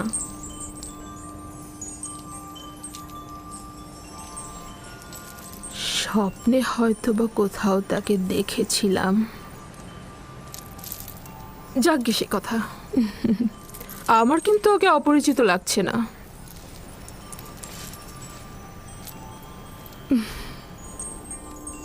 জনাব পুতিফারের সুরুচি ও নির্বাচনকে মোবারকবাদ। বলা উচিত অতুলনীয়। তোমার নাম জানতে পারি? আমার নাম ইউসুফ। ও, ইউসুফ তো এক কথায় অরামি বা ইব্রানি নাম। হ্যাঁ, এব্রানি নামই হবে। ইব্রানি আমি। শাম অঞ্চলের কেনান এলাকা তার জনাবে মালিক। ওদের পেশা হচ্ছে রাখালি আর ভেড়া চড়ানো। ইউসুফ। ইউসুফ না, যে সকল নাম কৃত্রিম ও বেদুইনদের সাথে সম্পর্কিত আমি তা পছন্দ করি না। যদি অনুমতি প্রদান করেন তাহলে তার জন্য একটা মিশরীয় নাম নির্বাচন করি। ওকে আমি তোমার জন্যই নিয়ে এসেছি। যে নামে খুশি ডাকতে পারো ওকে। আমার নিজের খোদাবান্দের প্রতি অগণিত কৃতজ্ঞতা। যদি অনুমতি প্রদান করেন তো ইউসুফের জন্য একটা মিশরীয় নাম প্রস্তাব করতে পারি। কি নাম? নামটি অবশ্য ইউসুফ নামের কাছাকাছি হবে। ইউজারসিফ। ইউজারসিফ, মন্দ নয়। ইউজারসিফ, হ্যাঁ, এটা সুন্দর নাম, তাই না? এখন থেকে তোমাকে আমরা ইউজারসিফ নামে ডাকবো। পছন্দ হয়েছে? যদি আপনারা পছন্দ করেন তাহলে আমার আপত্তি নেই। আজকে থেকে তুমি ইউজারসিফকে দেখাশোনা করবে, ঠিক আছে? সম্ভবত জুলেখার জন্য ও একটি ভালো উপহার। আমার ধারণা জুলেখাও ওকে পছন্দ করেছে। ভবিষ্যতে হয়তো তাকে এই খানদানের পুত্র হিসাবেও নির্বাচিত করতে পারে। হ্যাঁ, কেন নয়? ইউজারসিফ তো ছেলে হিসেবে উত্তম।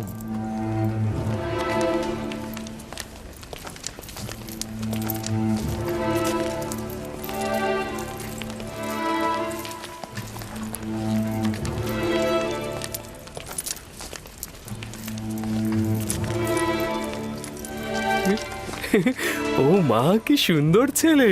এরকম সুন্দর ছেলে তো আমি জিন্দেগিতে দেখিনি। হ্যাঁ, আমিও দেখিনি। তবে তার চেহারা কিন্তু গোলামের মতো নয়।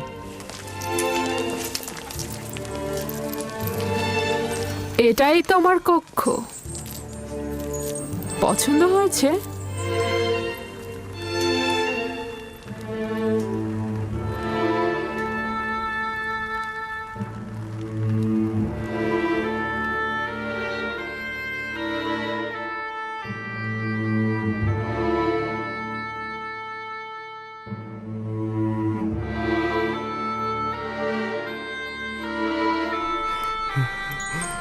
শুক্রিয়া জ্ঞাপন করছি, আমার অনেক পছন্দ হয়েছে।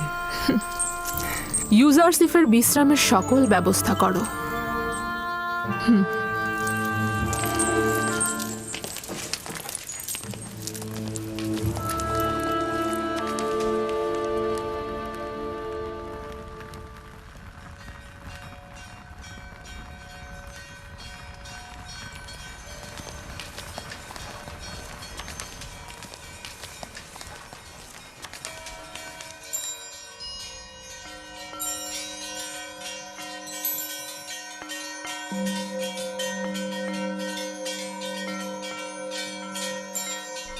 এই সবের জন্য তোমার প্রতি অনেক শুক্রিয়া হে পরওয়ারদিগার। তুমি আমাকে অনেক সুখ ও স্বাচ্ছন্দ্যের আনুকূল্য দান করেছো। হে ইউসুফ, এইভাবে খোদা তোমাকে আর্থিক স্বাচ্ছন্দ্য ও সমুন্নত মাকাম অনুগ্রহ করছে। তোমাকে কূপের থেকে ইজ্জতের শৃঙ্গে এবং উচ্চতর জায়গায় পৌঁছাবেন এবং তোমাকে খোয়াবের ব্যাখ্যা বিশ্লেষণ শিক্ষা দিয়েছেন, যেন এইসব স্বপ্নের ব্যাখ্যাকারীদের ভাষার ইলমের চাইতে অধিকতর জ্ঞাত এবং সব রকম ওস্তাদির কসরত তুমি দেখাতে পারো।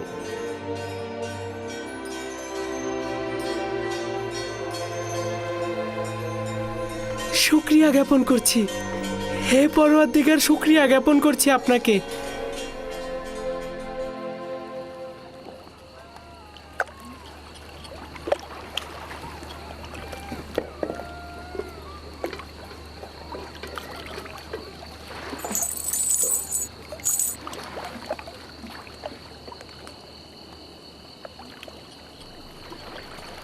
আপনি লোকসান করলেন।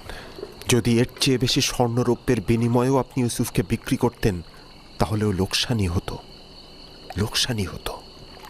ওকে চিনলেন না।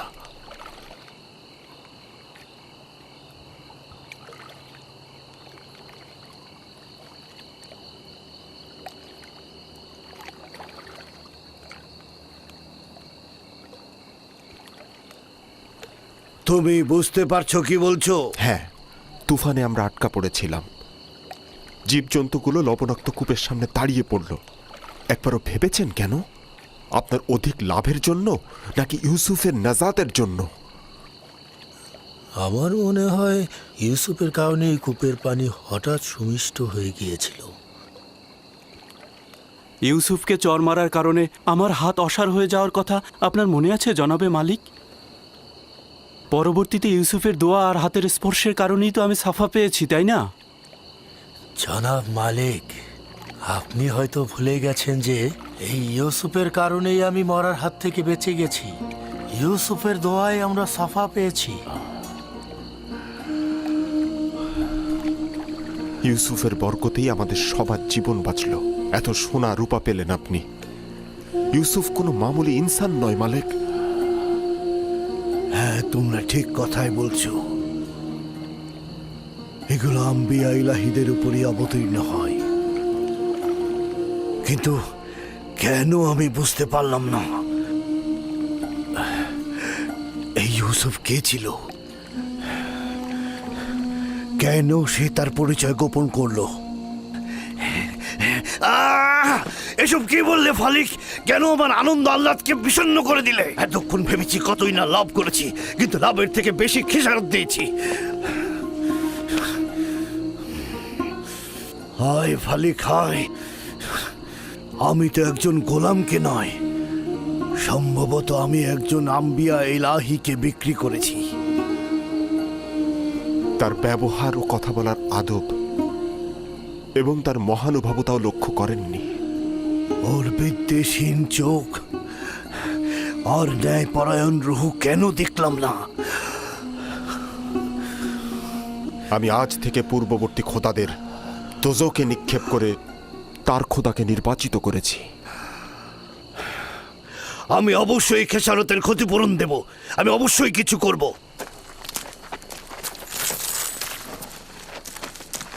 একটু দাঁড়ান, এখন কিছুই করা সম্ভব হবে না। সকাল পর্যন্ত অপেক্ষা করুন।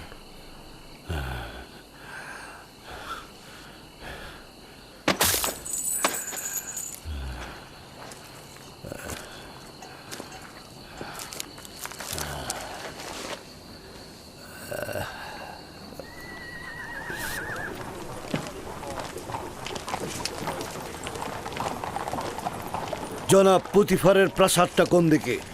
ওইদিকে শেষ প্রান্তের প্রাসাদটিতে চলে যান।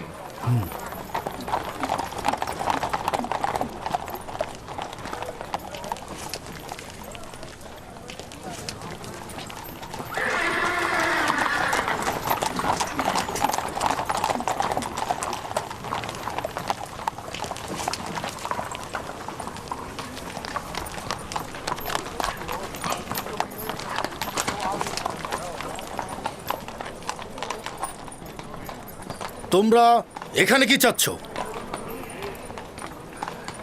জনাব পুতিফারের সঙ্গে দেখা করব। সিপাহ সালার রুদামুন থেকে অনুমতি গ্রহণ করতে হবে। উপরে এসো।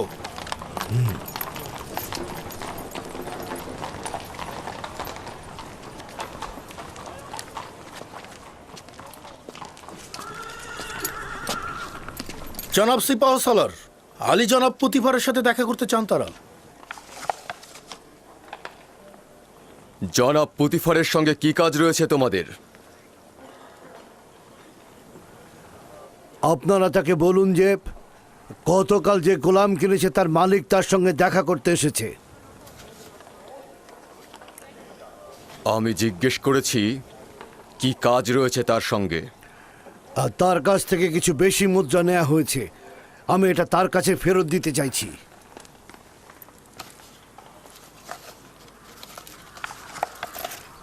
অপেক্ষা করো, দেখছি।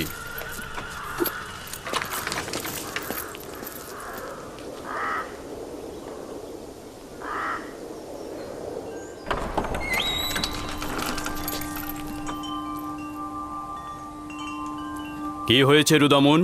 কোনো জরুরি খবর? এই গোলামের বিক্রেতা আপনার সঙ্গে দেখা করতে চায়।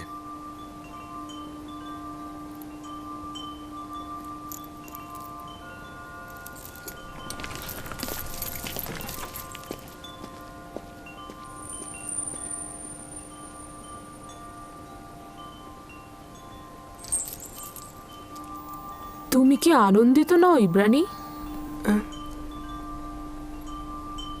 এখানে থাকার জন্য আমি আনন্দিত, কিন্তু গোলাম থাকার জন্য নয়। আমাদের ব্যবহার কি তোমার সাথে একজন গোলামের মতো? আপনাদের ব্যবহার আপনাদের মহানুভবতার পরিচয়, যা আমার গোলাম থেকে জেগে ওঠার অনুভূতি। সাবাস, নিজের অবস্থান থেকে যথাযথই উত্তর দিয়েছো। আমি তাকে নিয়ে আশাবাদী জনাবে মালিক। সে কিন্তু দারুণ পড়তেও লিখতে পারে। এই সব প্রশংসা ঠিক আছে হানিফার, কিন্তু আমার মনে হয় কথা যত কম বলা যায় ততই ভালো। আমার উপরে বিশ্বাস রাখবেন, আমি বেশি কথা বলার ছেলে নই। এরপর থেকে জনাব পুতিপারের সঙ্গে অনুমতি ছাড়া কথা বলবো না। সাবাস, এটাই উত্তম হবে। তুমি কোথাকার অধিবাসী? তোমার পিতামাতার নাম? মালকিন, আপনি হয়তো তার কাছ থেকে তার বংশ পরিচয় জানতে চাইছেন, কিন্তু মরুভূমিতে যে ভেড়া চড়ায় তার বংশ পরিচয় দেওয়ার আর কি বাকি থাকে? কেউ কি তোমার কাছে মতামত চেয়েছে? তবে আমি কিন্তু ইউজারসিফের চেহারার মধ্যে সম্মানিত ব্যক্তি ও কুলীন বংশের নিশানা পেয়েছি।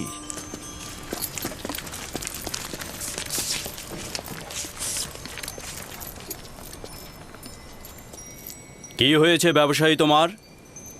এমন তো নয় যে অনুশোচনায় ভুগছো। না না, আমি আসলে আমার এখানে আসার কারণটা হচ্ছে ইউসুফের সঙ্গে আমি একটু একাকী কথা বলতে চাই।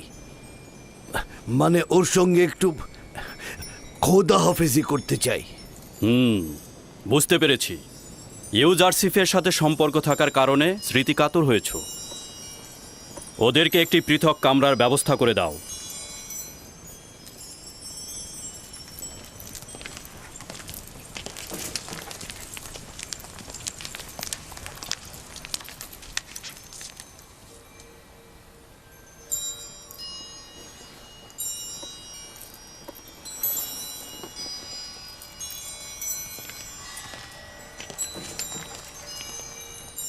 দেখলে তো ওর সাথে সম্পর্ক ছিন্ন করা কতটা মুশকিল।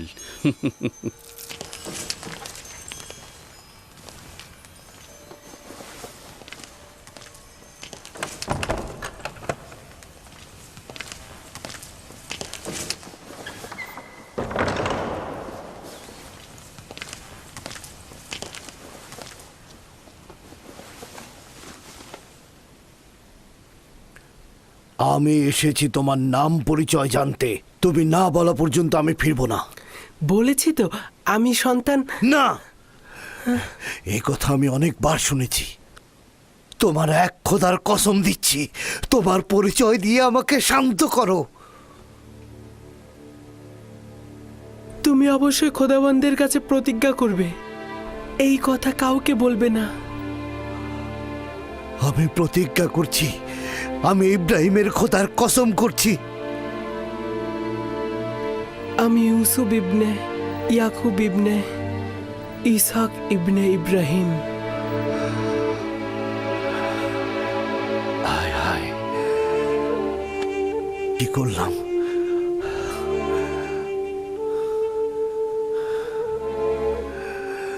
আমরা তো চাচাতো ভাই। তুমি ইসাকের বংশধর এবং আমি ইসমাইল জাবিউল্লাহর বংশধর। খোদা আমাকে ক্ষমা করবেন না।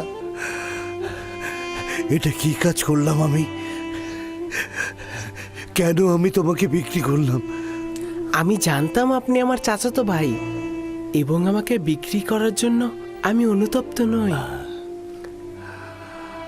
আমি অবশ্যই যে কোনোভাবে মিশরে আসতাম।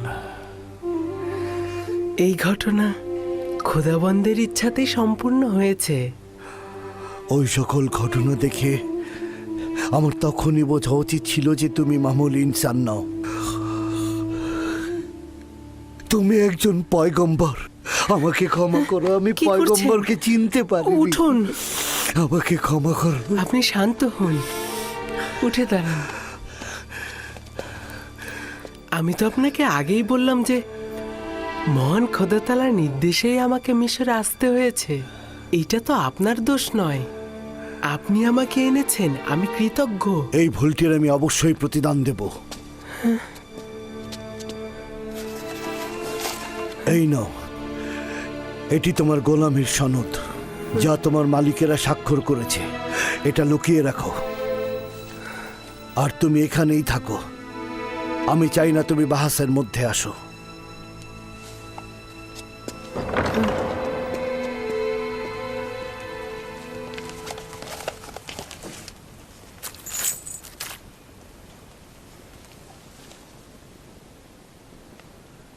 আমি মিশরের প্রিয় আলী জনাব পুতিফারের কাছে ক্ষমা প্রার্থনার আবেদন করছি। আমি অসহায় হয়ে তার কাছে একটা লেনদেনের তাগাদ করব। বান্দা ইউসুফকে আমি বিক্রি করব না।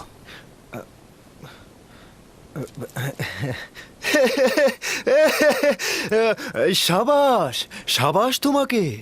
কিছুক্ষণ পূর্বেও তোমাকে নির্বোধ ভেবেছি, কারণ তুমি ইউসুফের মতো হীরককে চিনতে পারোনি। কিন্তু এখন দেখছি তুমি এইরকম নয়। অবশেষে তুমি হীরকটাকে চিনতে পেরেছো।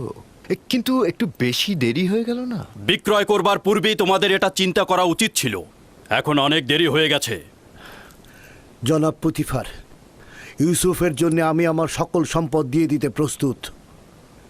তাগাদ করছি তাকে ফিরিয়ে দিন। তুমি কি শুনতে পাওনি? জনাব পুতিফার বলেছেন আর কোনো কিছুর বিনিময়ে ইউজারশিপকে ফেরত দেওয়া হবে না। আমি স্বীকার করছি এই লেনদেনের জন্য আমি অনুতপ্ত। আমরা ইউসুফকে বিক্রি করব না, আর ওকে ছাড়া এখান থেকে যাবও না। যদি আর একবার গোস্তাকি করো তো দুজনকে ধরেই কয়েদখানায় পুরব। এখান থেকে চলে যাও। আমি ইউসুফকে ছাড়া এখান থেকে যাব না। আলী জনাব, রহম করে ইউসুফকে ছেড়ে দিন। রুদামুন, তাদেরকে ধরে কয়েদখানায় পুরে দাও। এলাহি, তুমি সাক্ষী রইলে। আমি ইউসুফকে কিনেছি কিন্তু বিক্রি করিনি। আলী জনাব, আমি ইউসুফকে না নিয়ে এখান থেকে যাব না। আমাদের কথা আমাকে ছেড়ে দাও। তাদেরকে আমাকে আমার কঠিন ইউসুফকে শাস্তি নিয়ে প্রদান যেতে করো। দাও। আমার ইউসুফ, ইউসুফ, নিয়ে যাও। কি হলো তোমাদের? দ্রুত আমাকে নিয়ে ছেড়ে যাও। দাও। আমাকে ছেড়ে দাও। ইউসুফ, ইউসুফ।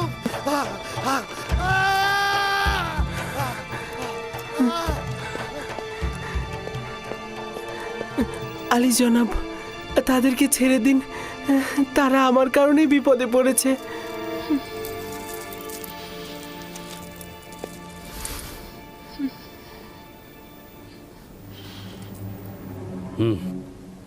তাদের জন্য কঠিন শাস্তি পাওনাই উপযুক্ত ছিল। অনুরোধ করছি। শুধু তোমার কারণেই আমি ওদেরকে ক্ষমা করে দিলাম।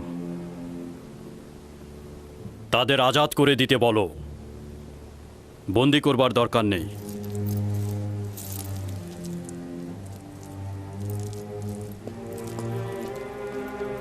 ইউজারশিপ, তোমার কি এমন আছে বলো তো আমাকে, যার কারণে গোলাম বিক্রেতা জীবন ফিদা করতে চায়? কি বলবো আমি? আমার তো নিজের কিছুই নেই। এই দুর্বল সত্তা ছাড়া আমার আর কিছু নেই। আমরা কিন্তু কখনোই তোমাকে গোলাম হিসাবে দেখছি না।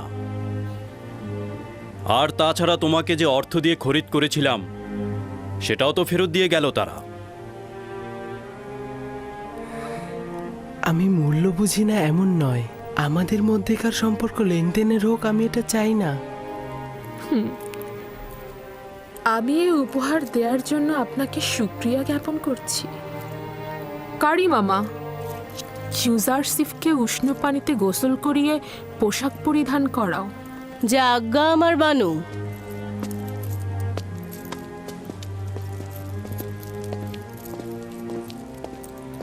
বুঝতে কি পারছো, তোমার এই দাসী কিন্তু ইউজারশিপকে একদমই মেনে নিতে পারছে না। আপনি চিন্তিত হবেন না, আস্তে আস্তে সব বুঝে নেবে। সে যত তাড়াতাড়ি বুঝতে পারবে ততই তার জন্য মঙ্গল হবে।